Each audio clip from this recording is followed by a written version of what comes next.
Good morning all of you. सभी विद्यार्थियों का अपने यूट्यूब चैनल के ऊपर हार्दिक अभिनंदन करती हूँ। कैसे हो प्यारे विद्यार्थियों? आशा करती हूँ कि आप सारे बच्चे बिल्कुल ठीक होंगे और परमपिता परमात्मा आपके ऊपर अपनी कृपा है वो बनाए रखें। हमने हिंदी व्याकरण के बहुत सारे टॉपिक है वो कवर कर लिए हैं। इसी से रिलेटेड आज हम जो नया टॉपिक स्टार्ट करने जा रहे हैं उनको हम पढ़ने वाले हैं। तो टॉपिक का नाम क्या है हमारा? विराम चिन्ह। विराम चिन्ह दो शब्दों से मिलकर बना है, एक तो है विराम और दूसरा है चिन्ह। देखो विराम का मतलब क्या होता है? ठहरना या रुकना, ठीक है। और चिन्ह का मतलब क्या होता है? संकेत या इशारा करना, इशारा, ठीक है। अब देखो जिस प्रकार एक इंसान काम करता है तो काम करने के बाद वो थोड़ी देर के लिए क्या है, रिलैक्स फील करना चाहता है, तो उसके लिए उसको रुकना पड़ता है। ठीक उसी प्रकार एक जो राइटर होता है अपनी अभिव्यक्ति को लिखने के लिए या अपने भावों को लिखने के लिए या अपने वाक्यों को लिखने के लिए क्या करता है? बीच बीच में रुकता है। तो इसी रुकने की जो प्रक्रिया है, यानी रुकने की प्रक्रिया ही क्या कहलाती है? रुकने की जो प्रोसेस है, प्रक्रिया ही विराम कहलाती है। क्या कहलाती है? विराम कहलाती है। और इन विराम को जिन चिन्हों के द्वारा हम दर्शाते हैं उनको बोला जाता है विराम चिन्ह। तो लिखो, विराम को दर्शाने के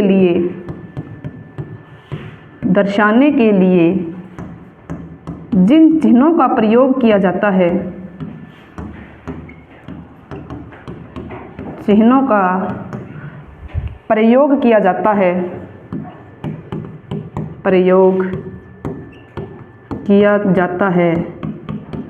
उन्हें विराम चिन्ह कहा जाता है, ठीक है। उन्हें विराम चिन्ह कहा जाता है। अब देखो इनका प्रयोग हिंदी व्याकरण में क्यों किया जाता है? हिंदी भाषा को सुव्यवस्थित और आकर्षक बनाने के लिए इन चिन्हों का जो प्रयोग है वो बहुत ज़्यादा महत्वपूर्ण है, वो होता है। अब इन चिन्हों का प्रयोग हमें बहुत ही सटीक तरीके से करना होता है, क्योंकि अगर हम इनका प्रयोग बेतुके ढंग से कर देते हैं तो हमारी बात के कहने का जो भाव है वो बिल्कुल ही क्या हो जाता है? बदल जाता है। जैसे मैं यहाँ पे एक वाक्य लिखती हूँ और उन वाक्यों को आप देख के बताना कि इसमें हमारा भाव है वो किस तरीके का है, ठीक है। तो जैसे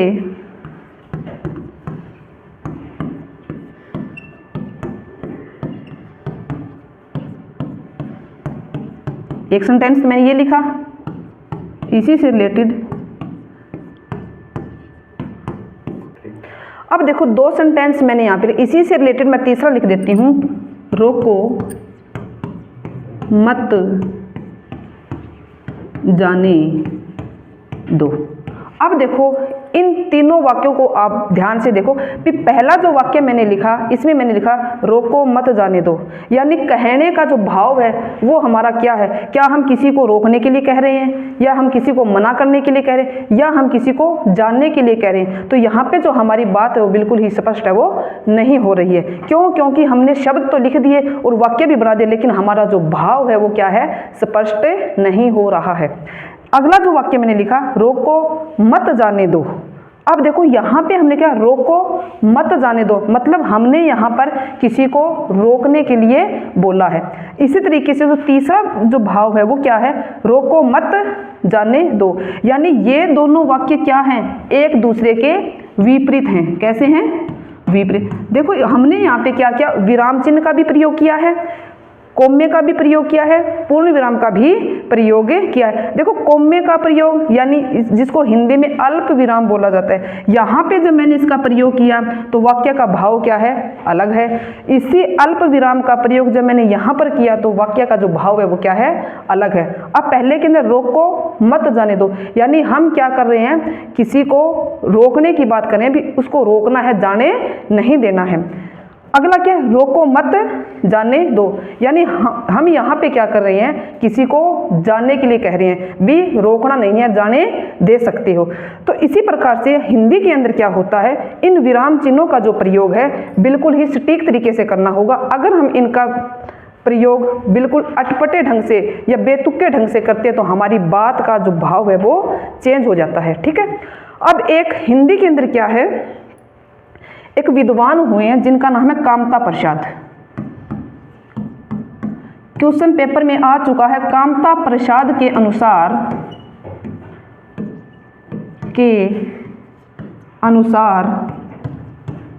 कामता प्रसाद के अनुसार क्या है, विराम चिन्हों की जो संख्या बताई गई है वो 20 बताई गई है। ठीक है, कितनी बताई गई है, कामता प्रसाद के अनुसार जो विराम चिन्ह हैं, विराम चिन्ह संख्या कितनी है इनकी, 20। ठीक है, ऐसे कैसे इनको पढ़ना है। और इसी से रिलेटेड उन्होंने एक बात और भी बोली है कि हमारा जो पूर्ण विराम है वो एक ही ऐसा विराम चिन्ह है जो हिंदी भाषा से लिया गया है, बाकी हमारे जो 19 जो विराम चिन्ह हैं वो अंग्रेजी भाषा से लिए गए हैं। तो उन्होंने एक बात और बोली है कि इनके अनुसार क्या है कि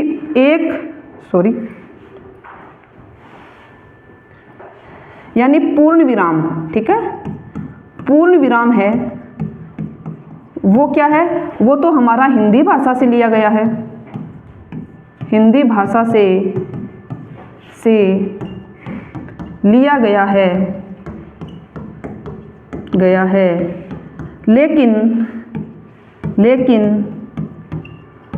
बाकी के जो 19 हैं, बाकी 19 विराम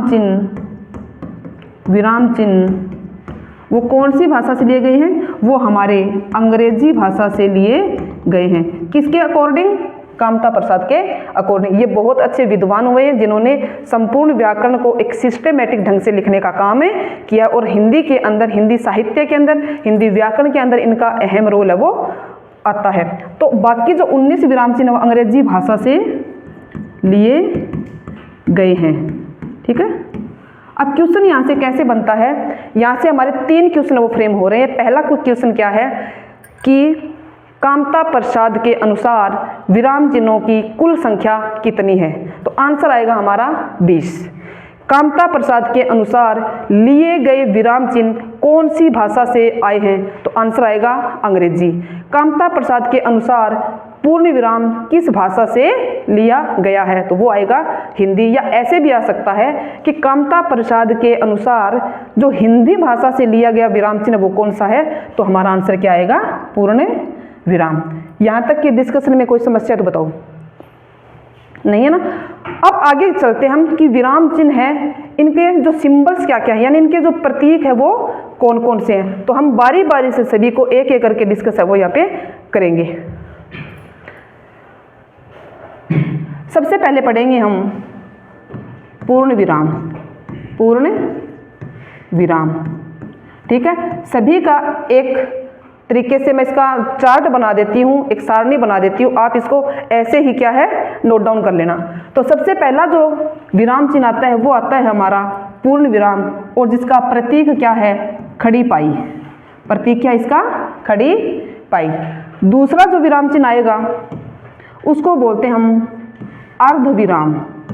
ठीक है, अर्ध विराम। इसका जो सिंबल होता है, जो प्रतीक होता है, वो ऊपर बिंदी होती है, नीचे छोटा सा कोमा होता है। ठीक है, इसके बाद अल्प विराम, अल्प विराम यानी जिसको अंग्रेजी में क्या बोला जाता है, कोमा, यानी थोड़े टाइम के लिए जब रुकते हैं तो इस चिन्ह का प्रयोग किया जाता है।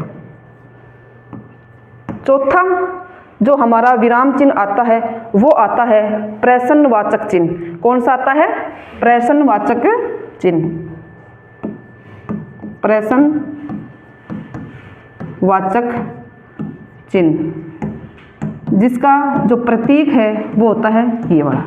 इसके बाद अगला आता है हमारा निर्देशक चिन्ह, निर्देशक चिन्ह, जिसका जो सिंबल होता है वो होता है ऐसे। ठीक है, इसके बाद छठा आता है योजक चिन्ह, योजक चिन्ह, ठीक है। अगला जो आता है 7 नंबर पे, वो आता है हमारा लाघव चिन्ह। लाघव चिन्ह जिसका सिंबल है हमारा ये डॉट।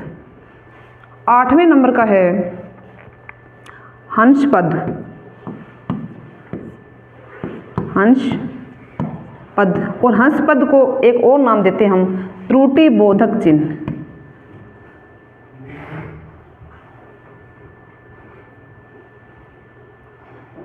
इसको त्रुटि बोधक, फिर गलत हो गया,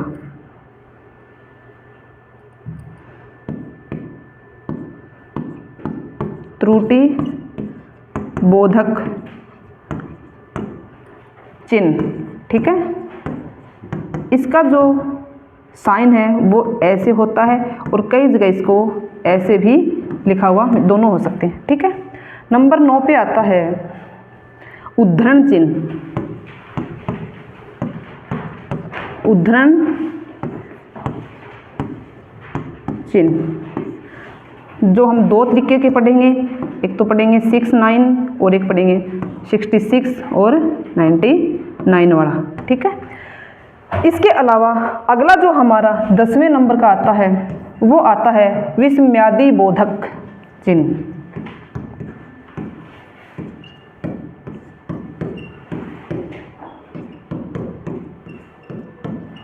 विस्मयादि बोधक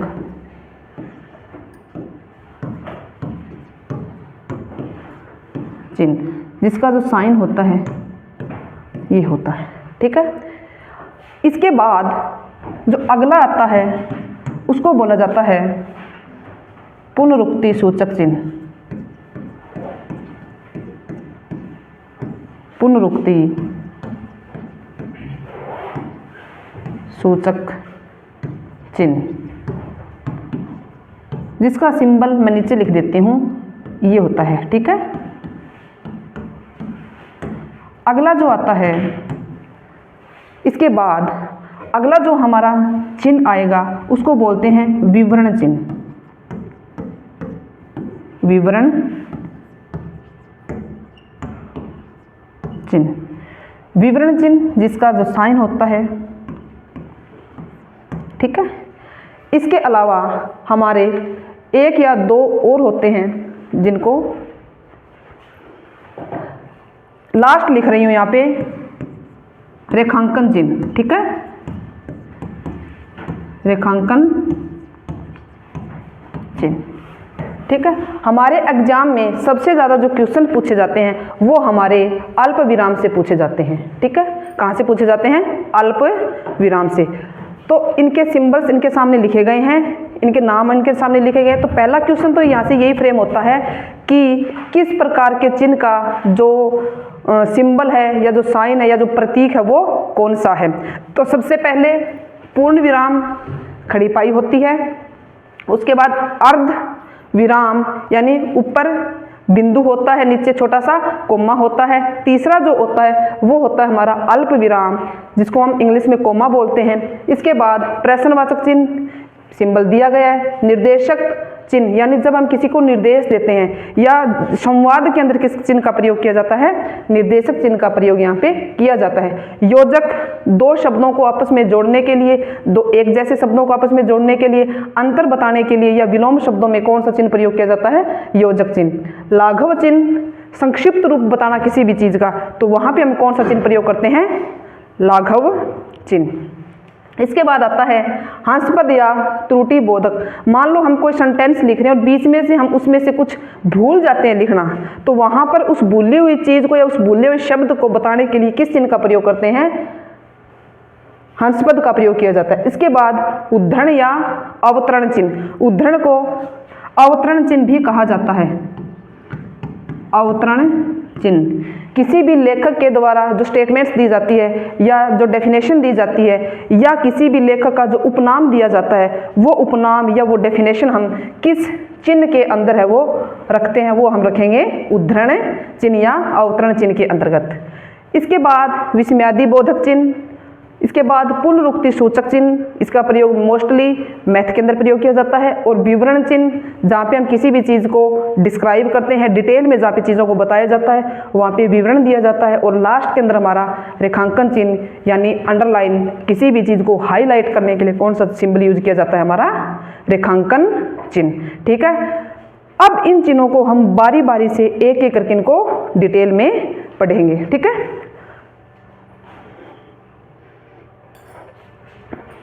तो सबसे पहला लिखा यहाँ पे पूर्ण विराम,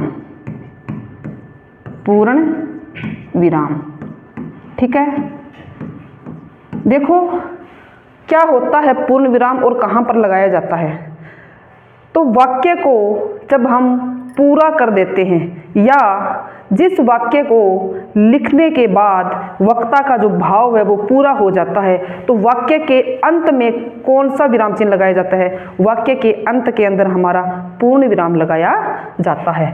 तो इसको कैसे लिखेंगे हम, वाक्य के अंत में, वाक्य के अंत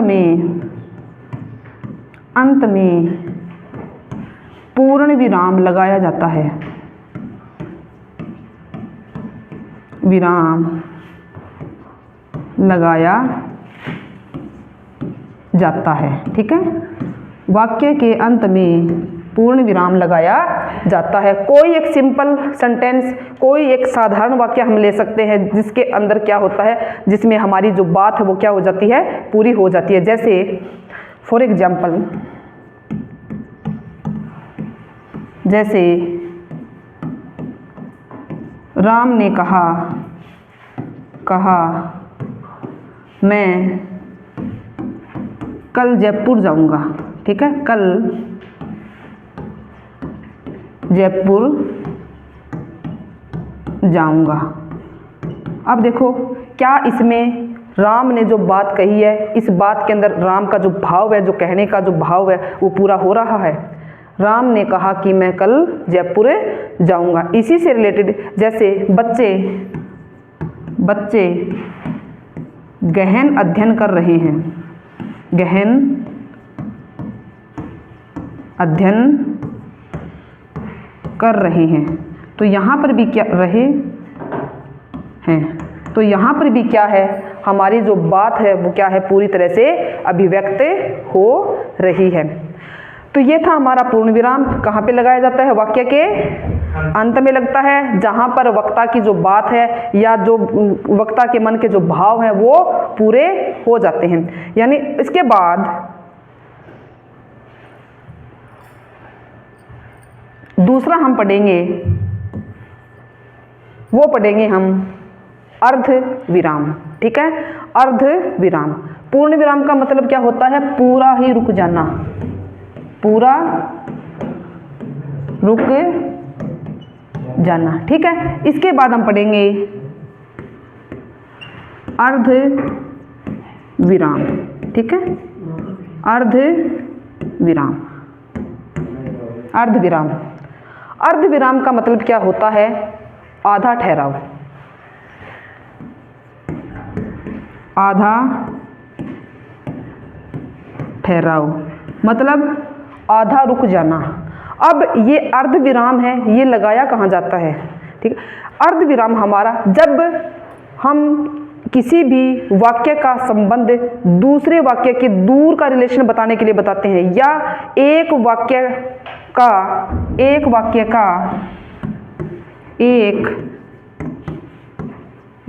का भाव यदि दूसरे वाक्य में पूरा हो रहा है, दूसरे वाक्य में पूरा हो रहा है, कहाँ पर लगता है, जब किसी भी वाक्य का भाव यानी एक वाक्य का जो भाव है वो दूसरे वाक्य के अंदर पूरा हो रहा है, तो वहाँ पर हमारा कौन सा चिन्ह प्रयोग किया जाता है, अर्ध विराम। या एक उपवाक्य का संबंध जब दूसरे उपवाक्य के साथ दूर का रिलेशन बताने के लिए या दूर का संबंध बताने के लिए प्रयोग किया जाता है, तो वहाँ पर भी हमारा कौन सा चिन्ह प्रयोग किया जाता है, अर्ध विराम। यानी दूर का संबंध दिखाने के लिए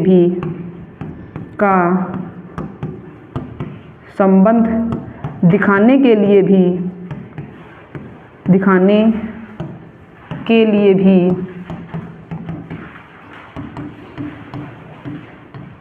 अर्ध विराम का प्रयोग किया जाता है। ठीक है, प्रयोग किया जाता है। कैसे? फॉर एग्जाम्पल, इसी को भी हम एक एग्जाम्पल के साथ समझेंगे। जैसे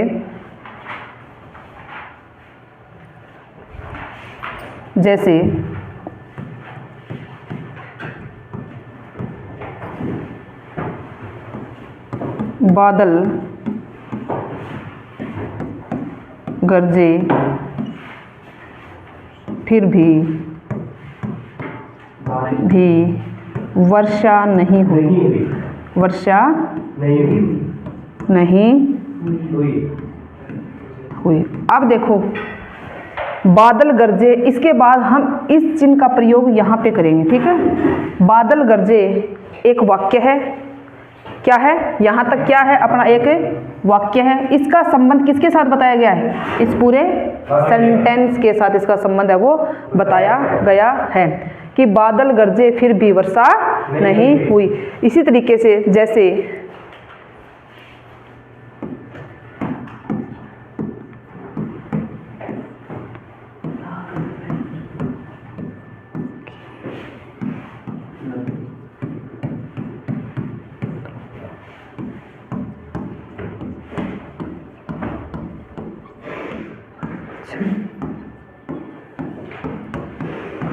नहीं आए, मेहनत तो की लेकिन अंक अच्छे हैं वो नहीं आए।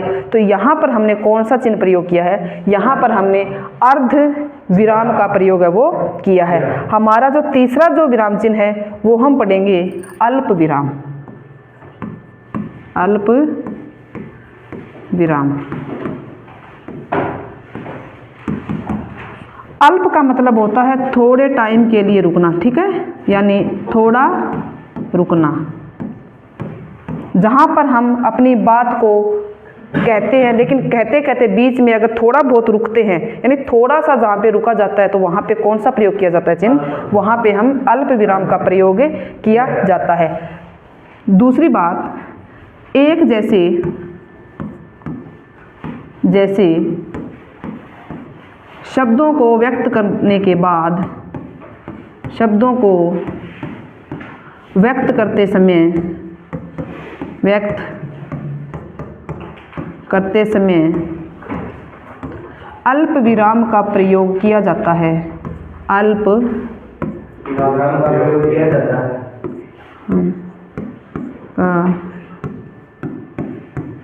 प्रयोग किया जाता है।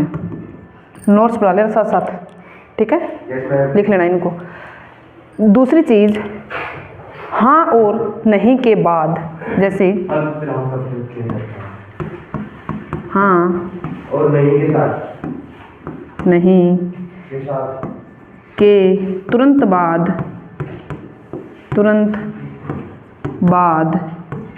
अल्प विराम का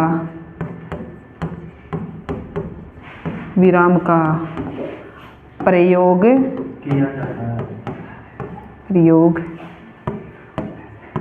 किया जाता है।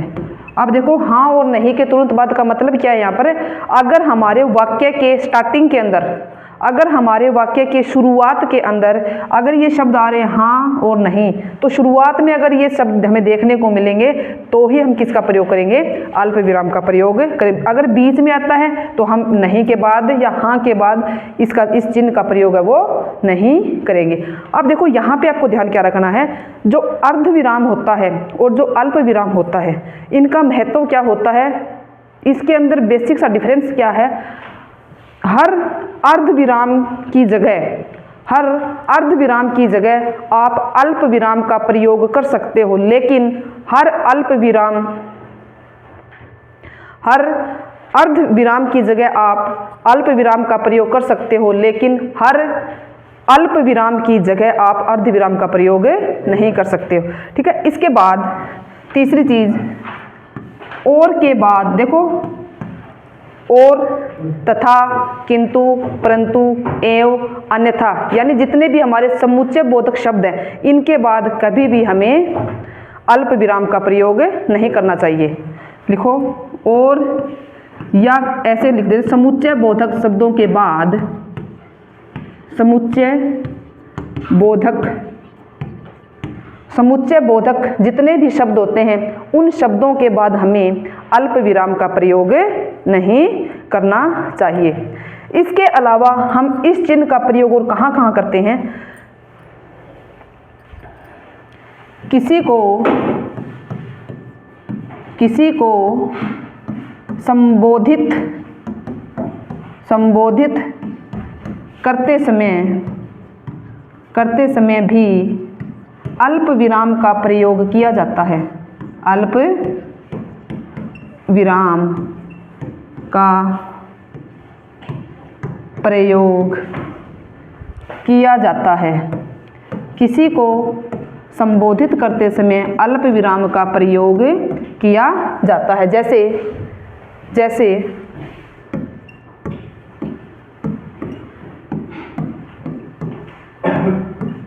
एक गिलास पानी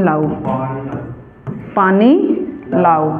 अब देखो हमने यहाँ पे क्या किया, कृष्ण को क्या किया है, संबोधित है वो किया है, यानी उसको स्पेशली क्या है, हमने पुकारा है।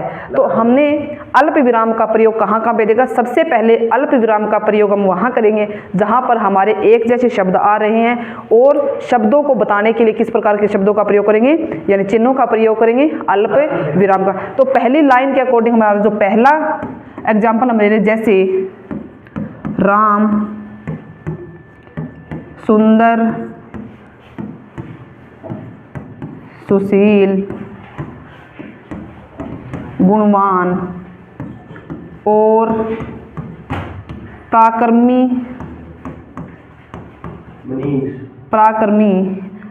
व्यक्ति थे।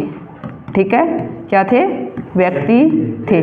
अब इसके अंदर क्या था, सुंदर, सुशील, गुणवान और पराक्रमी, ये हमने राम के क्या बताए हैं, गुण बताए हैं। तो यानी हमने क्या किया, एक जैसे शब्द प्रयोग किए और प्रत्येक शब्द के बाद क्या किया, कोमे का प्रयोग है वो किया है। इसका मतलब क्या है कि राम सुंदर और सुशील थे, राम सुशील और गुणवान भी हैं, और राम गुणवान और पराक्रमी भी हैं। इसके बाद अगला जो हमने किया, नहीं और यदि हाँ और नहीं अगर हमारा वाक्य के स्टार्टिंग के अंदर आता है तो ही हम कोमे का प्रयोग है वो करेंगे। जैसे नहीं मैं नहीं जा सकता। तो यहाँ पे हमने क्या है, नहीं है वो वाक्य के बिल्कुल ही शुरुआत में लगाया है, और शुरुआत में अगर हम इन शब्दों का प्रयोग करते हैं तो हमारा अल्प विराम हम प्रयोग में लाते हैं। किसी को पुकारने के बाद भी हम किसका प्रयोग करते हैं, अल्प विराम का प्रयोग है वो करते हैं। तो प्यारे विद्यार्थियों, आज हमने विराम चिन्ह पढ़े और उनके अंदर हमने 3 जो विराम चिन्ह हैं उनको डिटेल के अंदर समझा और उनके हमने एग्जाम्पल्स भी डिस्कस किए। बाकी के जो विराम चिन्ह हैं वो हम अगली क्लास में डिस्कशन करेंगे। तो सभी विद्यार्थियों का तहे दिल से धन्यवाद।